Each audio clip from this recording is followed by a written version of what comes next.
Hello everyone, my name is Sandeep Nathan. I'm here at the beautiful C3 meeting in 2018, Orlando. I'm joined by my friends and colleagues, Dr. Tudor Vaganescu and Dr. Sripal Bangalore, and we'll be discussing lesion prep. Sripal, we just had a fantastic session just a few minutes ago on lesion prep, optimizing outcomes from PTCA to optimal stent deployment and everything in between. What were some of the highlights for you? Yeah, so I think, as we all know, with 3 decades of PCI, I think we've been debating, discussing, emphasizing on lesion prep. I think it was one of those rare sessions which kind of put everything together. So I think that was the best part of what I saw.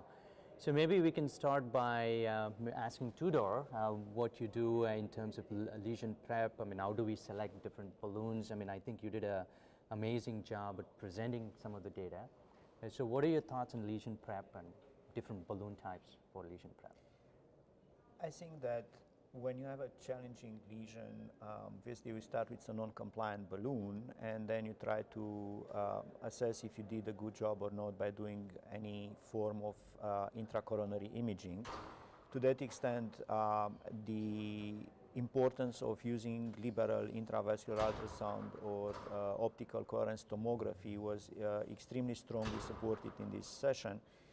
And accordingly to the findings, then either you can upgrade to a scoring balloon or cutting balloon, or you could just decide to do more debulking.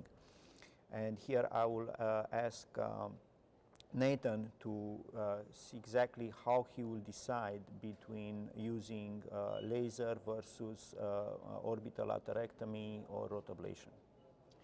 Yeah, I think we're in a unique position now that we have so many different tools at our disposal, and really I think the onus is upon us to know when to use what tools we're using. Generally speaking, I think laser is a fantastic tool for fibrocalcific disease, heavy walls of calcium, not so much with laser, but laser, as we discussed in the session, can really be a nice facilitator or segue to rotational atherectomy, so-called razor. And so using these tools in combination are often what's necessary to achieve an optimal result. The challenge, of course, is proficiency with all these devices, lesion selection, patient selection. Very importantly, I think you highlighted a key issue, which is knowing when to stop, knowing when to sort of tap out for a moment and live to fight another day, bring the patient back after an investment procedure, and then try a slightly different strategy.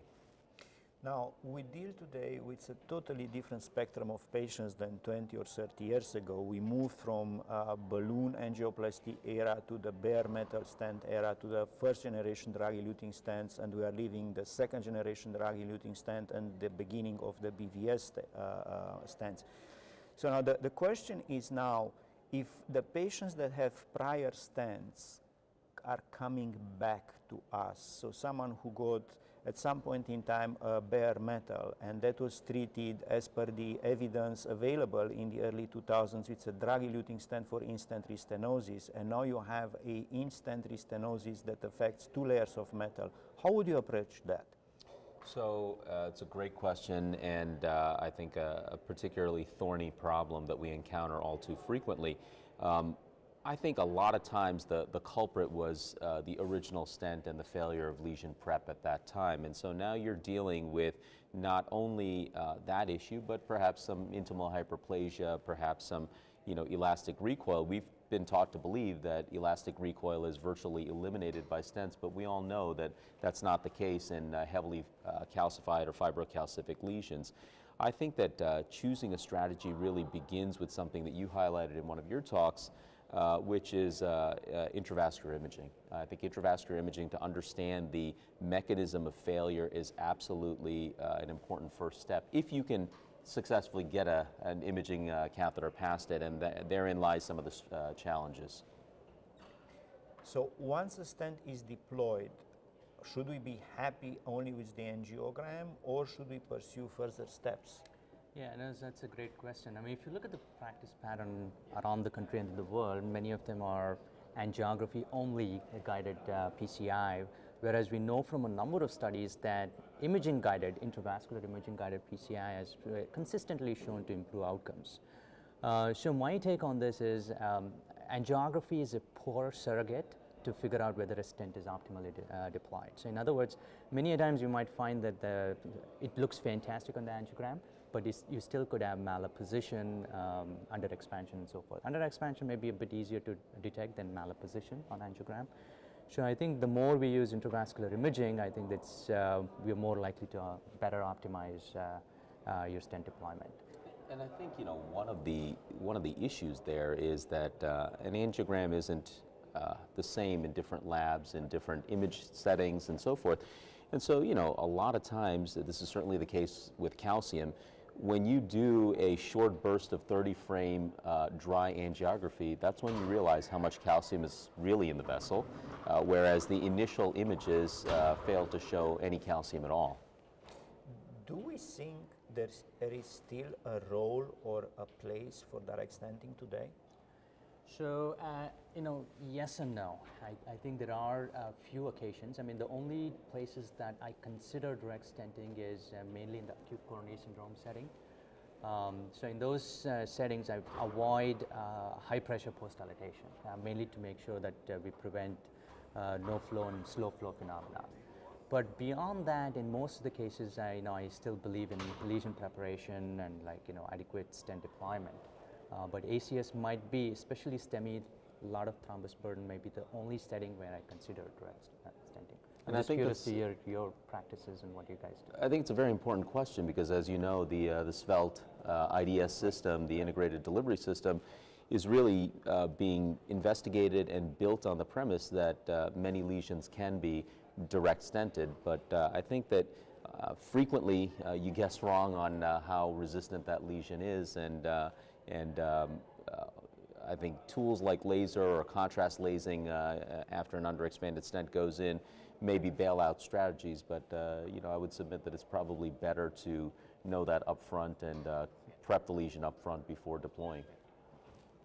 I think dealing with the new distribution of patients and lesions that we see, and having all this armamentarium available, we have so many tools available to do lesion preparation. We have so many tools to do complementary assessment of the lesion behind angiography with intravascular imaging. How do we all feel as educators that the next generation of interventional cardiologists know how to use these things and feel comfortable when they go in practice to use everything in an integrated manner? Yeah, I think that's a Herculean task to bring everyone up to speed. I think it's compounded, the challenge is compounded by the fact that we're working in a cost containment era, right? And using multiple atherectomy devices to accomplish, to finish one case may not be fiscally responsible or may not be viewed as fiscally responsible. On the other hand, I think that our primary task is to optimize outcomes and both on the angiographic level and more importantly on the patient level. And so I would say that if you're not prepared to use these tools, then perhaps you should hand that off to somebody who is prepared to use all of these tools.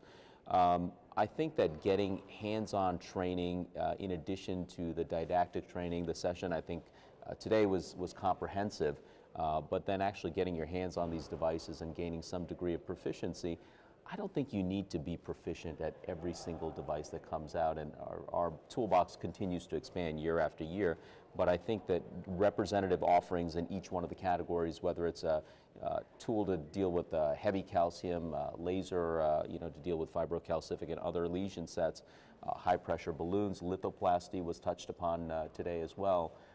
Having some familiarity with all of these is optimal. Yeah, no, I completely agree. I think the fundamental thing is to understand that what suboptimal stent deployment will lead to.